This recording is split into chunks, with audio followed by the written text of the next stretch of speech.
I'll be reacting to Rumble GARANNDOLL episode 12. I'll be watching it off of Funimation's website. And I'll be starting my reaction in 1, 0, and go! Kadokawa. Always love the name of their logo. And I always think Funimation's logo is kind of cute too. Especially with like a dang noise. I'm just loving the start of the episode so far, especially considering the fear in Our Lady's face. I'm honestly surprised as to her surprise as to where all the power came from, considering that our boy's been whipping out, utilizing, and collaborating with multiple battery girls, so. I love the way she shark developer with like the least amount of enthusiasm as possible.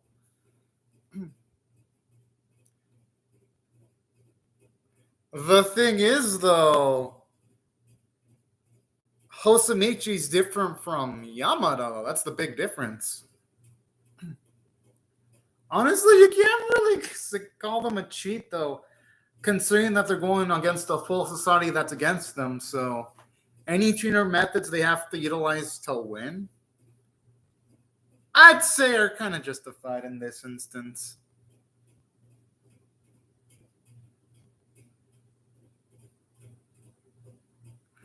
I like how these ladies are talking as if they're fucking relevant to the plot, even though they're like completely well, for the most part, they've been completely irrelevant, considering that they've just bitched the fuck out most of the opposition in the series. I'll be damn surprised if they show off any resistance in this episode.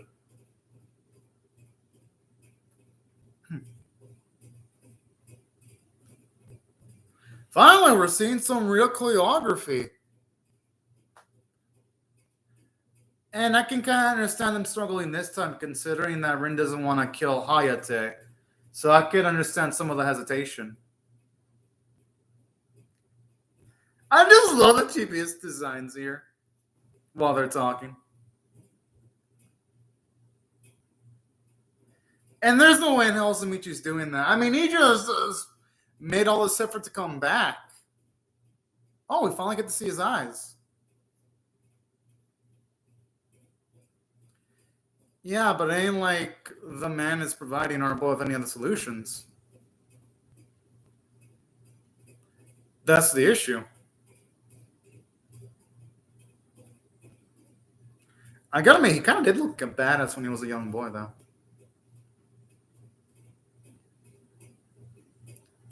Oh, so that's what fucked it up. Okay, I'm starting to like where the spiciness is going. Difference is here, though, Hosanichi doesn't look at Rin or the other two as romantic partners, though. That's the big difference. I mean, at worst, he looks at Rin as like a sister, Yuki as a sister, and the other girl as probably a super young sister.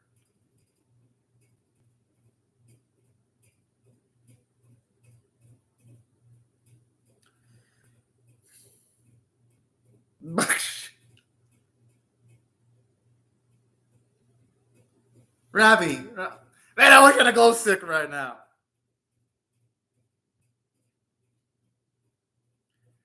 Yo, seriously, why is Hayate such a fucking jobber? You would think, don't get me wrong. I mean, it's cool that Hosamichi and company are stronger, but it's kind of annoying me. Even 12 episodes in, the antagonists are still bitches, and y'all can't say otherwise. They just are not causing any damage at all.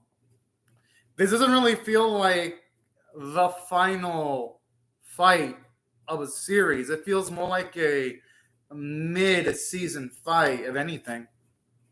But who knows? Maybe they'll turn it around and we'll actually see some resistance from the antagonists. Maybe. And plus, who gives a shit if it's dirty as long as they win? And then, like their opposition, replay. Oh!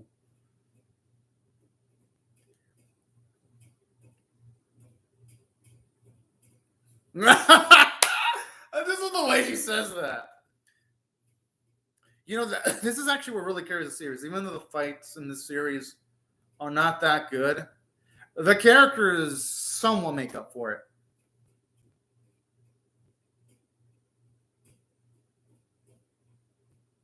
Yeah, I'm surprised they have the coordination to do all of that while also piloting a fucking GARANNDOLL 2. That's impressive. Oh, is it Akatsuki finally showing up?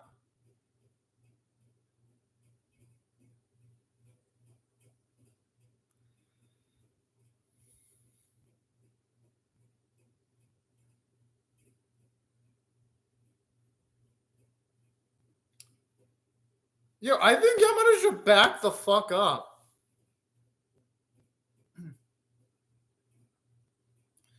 Well, this motherfucker should have just shit earlier. That's the thing. I mean, and then like Kozamichi has a variety of options to utilize. He has to pretty much utilize Ren to the fullest. I am kind of glad she's telling him off. Exactly. I like how they both agree in their cute little forms.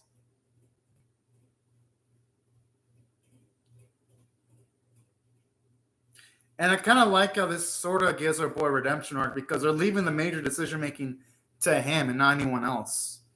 So this I like. Good. And I'm glad he's doing this too, where he's going with the option of trusting the girls, then going with the safest option. You can definitely tell that our boy's truly matured in making this choice. I actually like this bit of character development. I mean, she has no choice. And hey, if she dies, she fucking dies. At least that's gonna be my guess. HGV can't convince her to go to her side. They're not gonna listen. And how does this motherfucker plan on doing this shit? Yes! Good. I've been waiting for Mimi to do something. And yeah, they gotta compose themselves as adults too.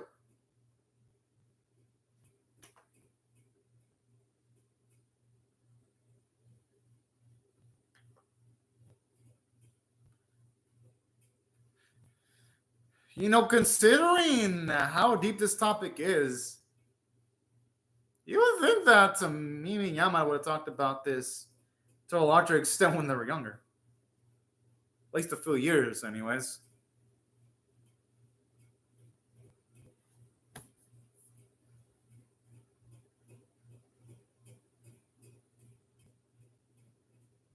Whoa, you look thirsty as fuck, man.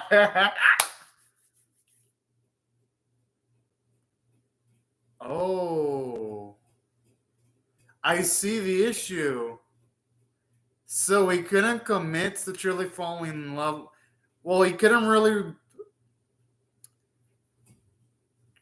demonstrate his feelings to Mimi, and that's what screwed him over. So pretty much he lacked balls. No, I'm not insulting. Yeah, that kind of was cowardly. He really couldn't recuperate her feelings. So that's how he fucked up.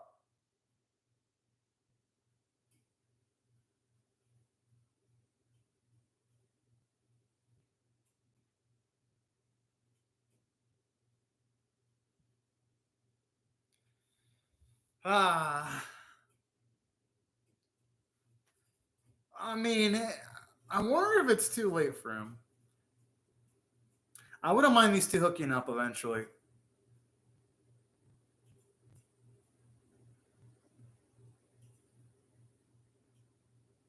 Yes, all right, Alicia. I just love how his sunglasses shattered there. Oh man, that is on some magical shit right there.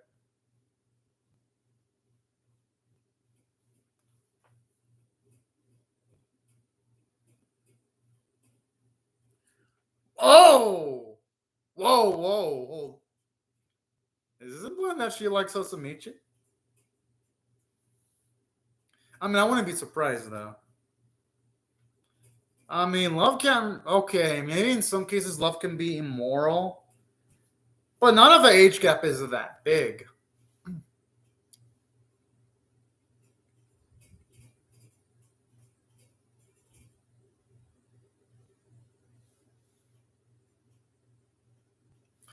I just love they have the opening thing. No, no, no. Fucking love it. Oh,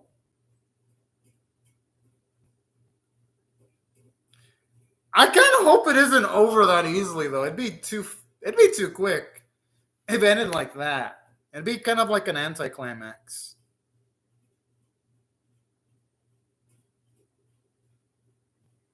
Because all things considered, we still haven't seen Akatsuki do much of anything yet. And they've been giving him a lot of build up too. Oh, finally. It looks like the writers have heard my concerns because I'd be kind of annoyed if we never really saw Akatsuki any single bit of action for the final episode. I gotta admit, his mech looks fucking badass. Okay.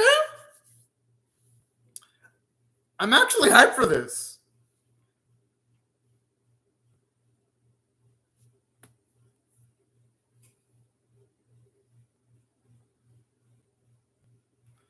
And I kind of like how he's pushing back Hosimichi too. How it ain't just fucking Easyville, and it ain't just our boy charging up his attack to defeat Akatsuki. Now, while I would have loved to have seen this type of shit earlier in the series, I mean, you know what to say. Better late than never, so to speak.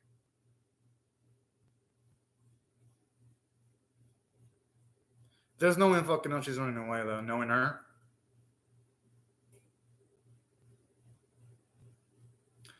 Ho ho!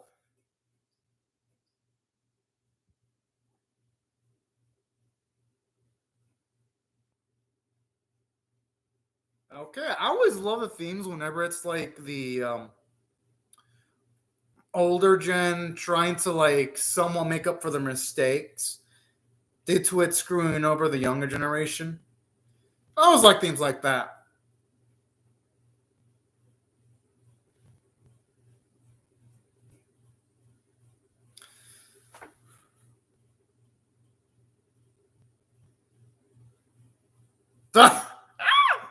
I mean, because it's the truth, it's easier to say it for that exact same reason. Because you don't have to be burdened with the lie. I mean, man, I just like how she answers the question to her like easily, like that.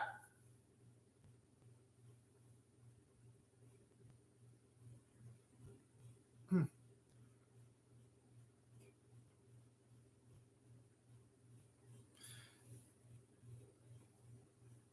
I just like how instead of taking advantage of the fact that Akatsuki is just attacking straightforward, he attacks straightforward too.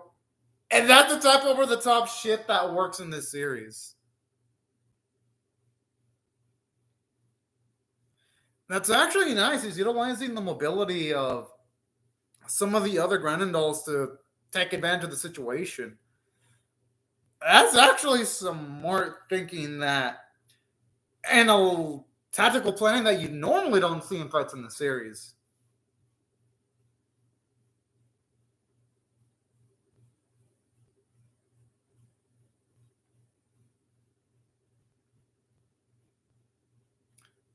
Hmm. Oh, did he just cut that thing in half? Yo! Oh wait, whoa. What the fuck?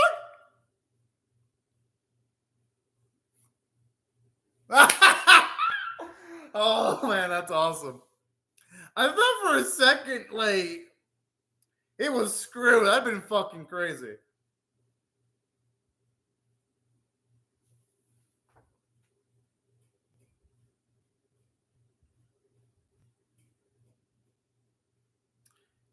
And I kind of like that too. How he ended off the fight with the Grandall being in that state, considering it does have the empty shell look.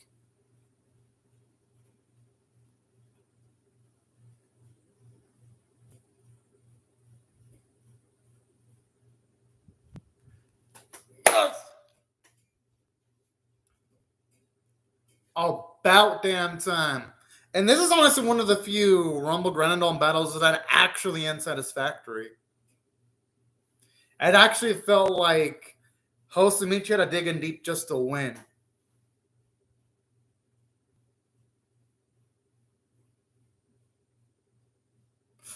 Oh, I mean, it makes sense. I mean, there were higher ups. Yeah, they did foreshadow this in one of the earlier episodes.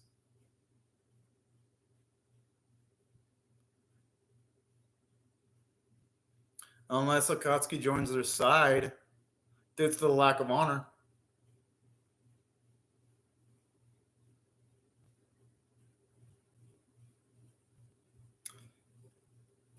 Hey, I mean, he's going to have no choice but to respond to those feelings.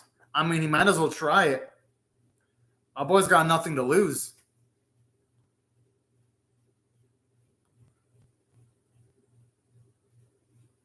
All right, I actually like this character development for Yamada here. Finally, we get to look at his current face without the shades. He looks handsome as fuck, I ain't gonna lie.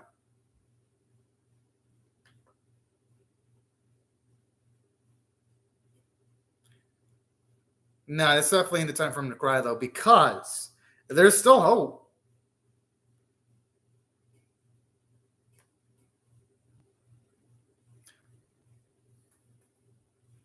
I like the way he says shonen.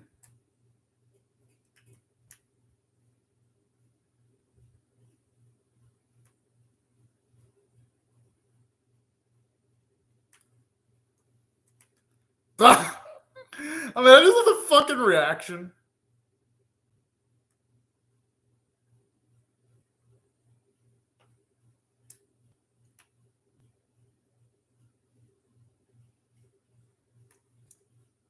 How long has this dude been preparing them poses? Because he looks damn cool. I can never get sick and tired of them poses.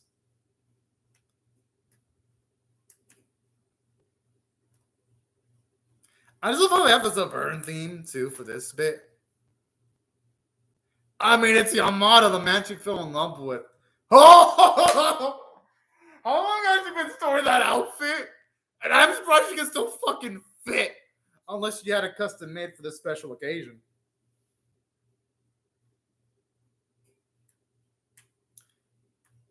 I mean, hey, Yugi talks a big game. She's finally going to have to show out.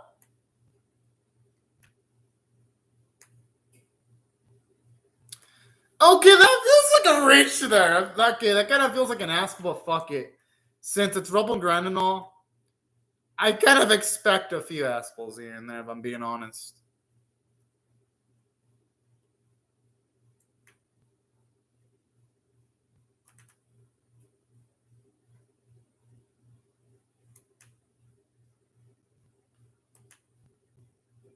I just love the sound effects whenever he just does this.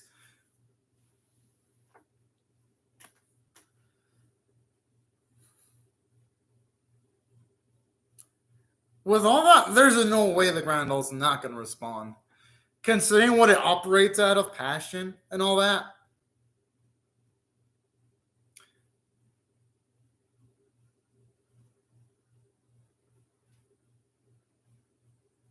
I kind of like the style change of Yuki's outfit. It actually makes it more grandiose too.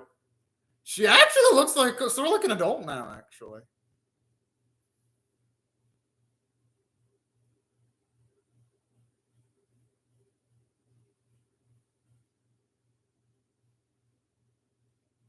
And speaking of which, the animation here is actually really good too. Oh, I wonder if he knows.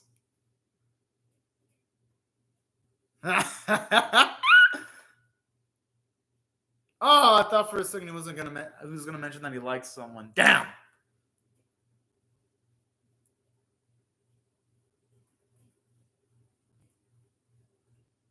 Oh.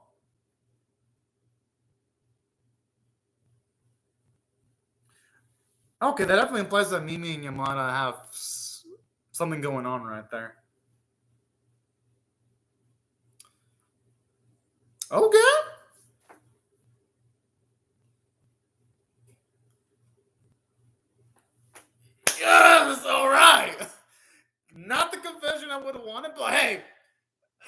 fucking start. Why? I wouldn't blame them. I mean, to his credit, they're all pretty damn charismatic.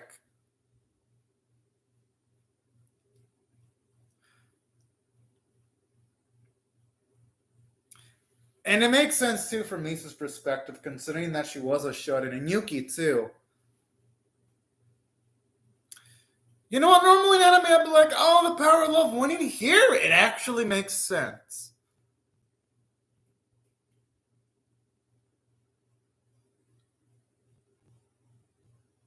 I just love how the leader just says it all so unenthusiastic, but it fucking works.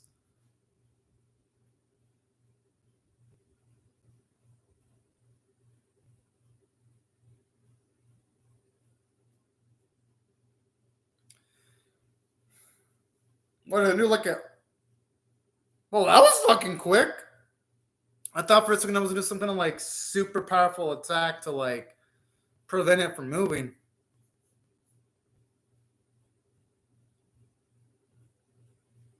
Although in saying that, this doesn't even feel like everything was resolved though. Because there's still the higher ups of the city that they gotta deal with the military.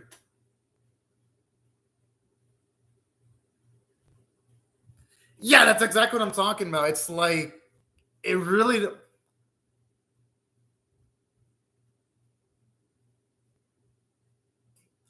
Yeah, this feels more like the building of a mid-season finale than a series finale. In a way. I really don't know how I feel about this because this is ending up like a lot of the anime originals I've seen this year that just end and never have a fucking ending. And saying that Akatsuki and the others joining the others does make sense. Again, this feels like set up for a season 2 that we're probably never going to get because the series doesn't seem to have sold well. Like if I knew this was the ending and we were going to get more episodes, I'd be hyped the fuck up. But I know that's not the case. I mean, I'll see if it gets a season 2 off of online forum sites, but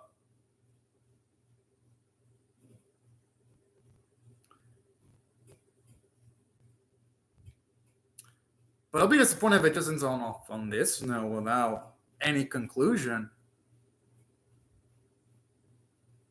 I love the way he says, oh, damn. Oh, yeah.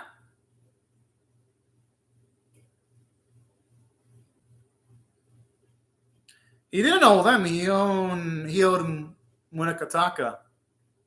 But he kind of does owe them, though, for leaving the first. Oh, this motherfucker. Oh, man. But still, though, this is really the ending? Oh. All right, I'm hyped. Maybe it's a season 2 announcement? Or not? Wait, what? No! What the fuck? That's it? No preview for a season 2? It just ends like that. What the fuck? Oh, hell no. No, that's fucking bullshit. It can't end like that. Oh, that's cute. It ends like fucking Okay, before I say anything, let me see if there's a season 2. Maybe there's a season 2. Nope, that's it? That's the fucking ending? Bullshit. What? Ha! Oh, of course, another anime original with a shitty ending. Why am I not surprised? You know what? Fuck this ending. I was being optimistic. I was like, maybe there'll be a fucking season 2 trailer. Nope. This is it. This is the end. This ain't fucking open ending. There's so many things fucking wrong with this ending. Like, for one, one of my issues I had with this ending was just the fact that, okay, they were building the fact that maybe Akatsuki and company would eventually join forces with Hotomichi's forces.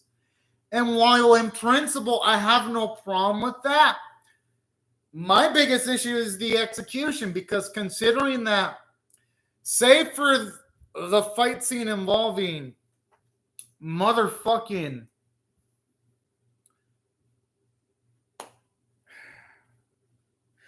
Akatsuki, every single battle in this series is a fucking joke. And considering that this series is all cute to being like, oh yeah, we're setting this up as a fucking series finale. This was really the most they could give us for a final fight. I was being patient because I was like, okay, maybe when the episode ends, we'll get a season 2 preview. We didn't get shit! So, literally, most of the fights in the series consisted of everything ended in one fucking blow. And this series couldn't have the decency of having a conclusive ending. Oh, fucking shit is all I have to say about this series. And speaking of which, something else that really pissed me off about this series too, it's just the fact that they're hyping up the True Army for multiple fucking episodes. And then the thing is, right when we seem like we're going to get more build up on them because we had host Michi seemingly successfully recruit Hayate and Akatsuki, we get none of that. And you know they were building up to the leadership of the True Army when you had them darkened up in like the shifty looking shading. Well, looks like again another situation of all that build up with no payoff. And that's why I thought this anime was fucking bullshit. And speaking of which, something that really makes this last episode epically fail was for how many fucking weeks did they build up Rin and Hosamichi's relationship that it was going to go romantic style, and it did fuck all with it. Bravo, series. Y'all did jack shit with your premise. So we didn't get any true conclusion against the forces of our main protagonists in the True Army. We didn't get any romantic buildup between Rin and Hosamichi, which we knew they were fucking building up to that shit for multiple weeks. And this series expects its viewers to be fine with what fucking happened. That's why the ending sucked balls. It was fucking awful. And if any of y'all have a differing opinion, then fine. Oh, I can understand that. But I expected more from this series finale.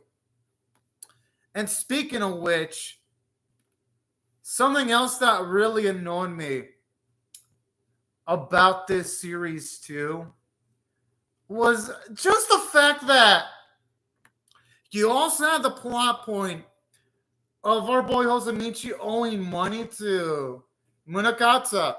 Oh yeah. This series just completely fucking sweeps that shit under the rug. So there's just so many plot points that the series introduced since episode 1. Like going up against the True Army, the romance subplot, the fucking debts that Hosamichi owed. And this series resolved none of them. It's episode 12. That's my biggest issue with the series finale. Like, all this build-up and it resolved nothing. That's why I absolutely loathe this finale. Now, again, had this series maybe have used this as build-up to a season 2, or maybe to another set of 12 episodes, I would have no issues. I wouldn't have that many issues with the finale. But since this is likely going to be the last fucking time I ever see anything of the series, This ending was atrocious. And I honestly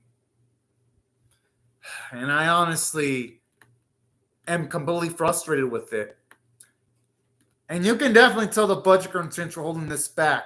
Because considering the fact that this series, you can tell, had ambition to do big fights, but it couldn't do it throughout any time in the series until the second half of the series. It's fucking telling of the production values that the series had to work with. And that's what, for the final episode of this series, I'm going to give it a... And remember, my scale of 1 to 10, with 1 being abysmal, 5 being average, 10 being exceptional, I'm going to rate the episode a 4.5 out of 10. This ending is just a slap in the face. Doesn't feel like it's a real conclusion. The animation for the final fight was disappointing. I mean, for Pete's sake, it's a final episode. You would think at the very least they would have showed out. Nope. They did fuck all. And we didn't really get much building into the True Army either, which is annoying as shit. And that's for the series overall. If I had to rate it on a scale of 1 to 10, of 1 being abysmal, 5 being average, 10 being exceptional, I'm going to be honest with y'all. I'm going to give the series overall a 4.75 out of 10. And the only way I will ever rate this anything higher than a 4.75 out of 10 is if it gets a season 2 that actually has the balls to have our heroes go up against more remnants of the True Army. If we get a season 2 that gives us payoff to the Rin and Hosamichi romance, and that also has grander fight scenes. Now, if we have a season 2 that does all of that, then I'll bump up my score to a 5.5, a 6 out of 10, maybe even a 7 out of 10. But it would have to do all that. And season 2 would have to be conclusive. None of this, oh yeah, we'll just make this series open-ended bullshit that it's going with. But as it stands, this series has too many open plot points, too many unresolved plot points, too much build-up, not enough payoff for me to rate this anything above average. Like, this series, well, really doesn't fucking earn it. And saying that, though, for those of you wondering why I didn't give it a 3 out of 10 or even a 4 out of 10 or anything lower than that, it's because the series had enough to where I was entertained. I liked Hosamichi. I like the fact that he closed himself off from other people, but then eventually he opened himself up. I did like the fact that there was some character development for Rin where you can tell there were, like, she was falling in love with Hosamichi. I did like those bits with the leader. I do like Akatsu's character development where he slowly changed for the better. And I do like the dynamic between Rin and Hayate where they became friends. I thought that was actually sweet. And there were positives in the series. It wasn't just nothing but negatives. And the animation, even though it wasn't the prettiest looking anime of the season, it looked decent. While it was no amazing, at least it wasn't god-awful looking. But here's the kicker, though. That's also what lowered my score for the series because throughout the whole series, the fight scenes from episode 1 through 11 sucked for the most part. It only devolved into characters utilizing their special move and boom, they win. We only got to get finally some decent choreography in the second half of episode 2, which is a little too fucking late. Now, if they would have at the very least resolved the plot points, then I would have been more lenient and I would have been like, you know what? At least I'll give this a 5 or a 5.5 or 6 out of 10. But the thing is, though, they didn't resolve its plot points, though. And that's why I got to give it a below average score of a 4.5 out of 10. Because it's like, how can I rate it positively if literally the status quo of the series is almost the same? Just with the exception of Hosamichi being a bit more optimistic, Misa not being a shut-in anymore, and all that kind of jazz. That really isn't much of a change of the status quo for the series because they still got to deal with the True Army. And it's a damn shame, too. Because I've seen mecha animes in the past that actually do resolve most of the plot points. Like Gurren Lagann, biggest example of an over-the-top mecha series, but that actually resolved its plot points. I mean, a few seasons ago, there was GARANNDOLL. That series didn't have the most detailed plot, but at least it had a beginning, middle, and end, and it resolved everything in 12 episodes.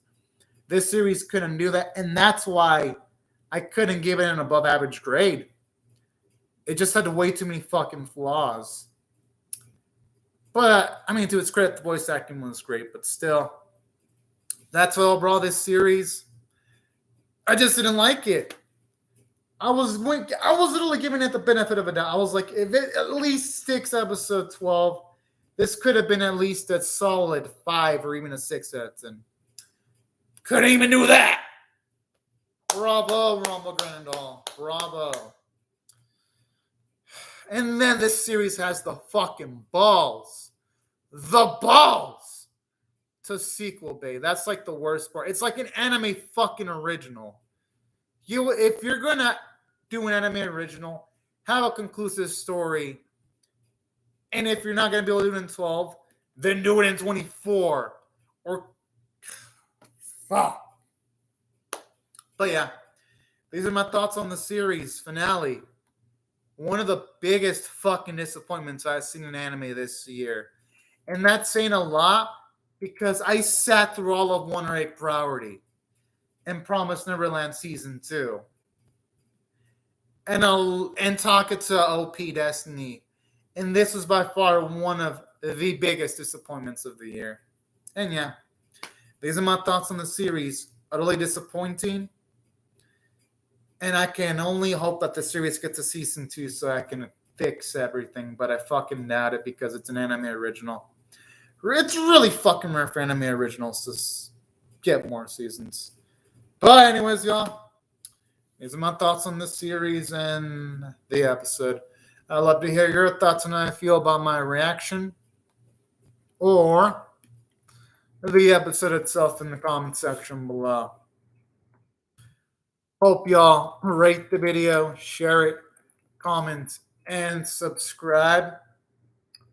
And I'll see y'all later if you come back for more. But anyways, y'all, thank you so much for watching my reaction. And have a great, fun, safe, and fantastic day, everyone. Bye-bye.